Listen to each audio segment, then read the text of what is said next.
Doctor صاحب آپ نے ابھی ایک حدیث پڑھ کے سنائی تھی کہ اگر آپ کوئی برائی دیکھیں تو آپ اس کو روکیں، نہیں روک سکتے تو اس کو برا کہیں، اور آپ وہ بھی نہیں کر سکتے تو دل میں برا کہتی ہے، حدیث کہاں تک صحیح ہے؟ دیکھیے بات یہ ہے کہ یہ حدیث ہے، قرآن نہیں حدیث ہے، اور یہ حدیث کو پرکھنے کے جو ہمارے ہاں دو بڑے اصول ہیں، ان میں سے ایک اصول ہے جس کو کہتے ہیں اصول روایت، جس میں سند دیکھی جاتی ہے۔ یہ دیکھا جاتا ہے کہ بیان کرنے والے لوگ کس پائے کے تھے، قابل اعتماد تھے یا نہیں تھے۔ تو سند کے لحاظ سے یہ حدیث صحیح قرار پاتی ہے، قابل اعتماد لوگوں سے ہم تک منتقل ہوئی ہے، یہ حدیث ٹھیک لگتی ہے، سوائے اس کے کہ اس کو اگین وہی بات جو میں نے پہلے کہی تھی، قرآن کی روشنی میں دیکھنا چاہیے، نبی صلی اللہ علیہ وسلم کے سیرت کی روشنی میں دیکھنا چاہیے۔ میں مثال کے طور پر آپ کو یہ سمجھاتا ہوں کہ حضور نے نبوت کے اعلان کے بعد مکے میں 13 برس گزارے، اور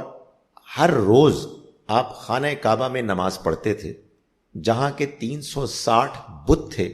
جو پوجے جاتے تھے، جس سے بڑا کوئی منکر نہیں ہو سکتا، مگر آپ نے ایک بت کو بھی ہاتھ نہیں لگایا۔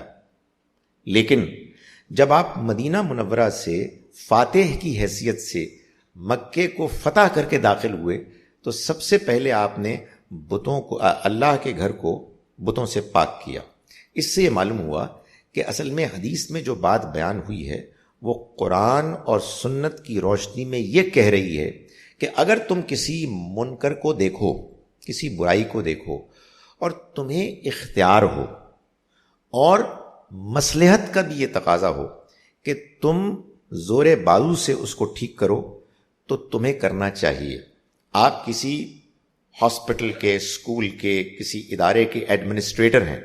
آپ دیکھ رہے ہیں کہ آپ کے سامنے ایک برائی ہو رہی ہے، آپ آرڈرز جاری کر سکتے ہیں۔ تو آپ کو اگر کوئی چیز حکمت میں رکاوٹ نہیں ہے تو آپ کو سب سے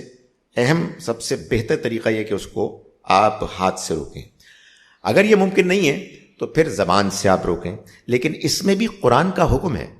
کہ اللہ کے راستے میں تم پکارو، اپنے رب کے راستے میں تم لوگوں کو پکارو حکمت کے ساتھ۔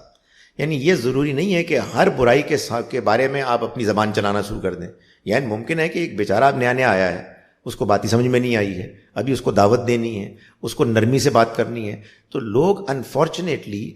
قرآن اور حدیث کو اس کی اپنی جگہ پر نہیں رکھتے، قرآن مجید کی آیات کے بارے میں بھی یہی کرتے ہیں۔ تو اس میں آپ کو یہ دیکھنا ہوگا کہ آپ کی حیثیت کیا ہے اور معاملہ کیا ہے، اور اس میں حیثیت اور حکمت دونوں کو ملحوظ رکھ کے آپ کو اس حدیث پر عمل کرنا چاہیے۔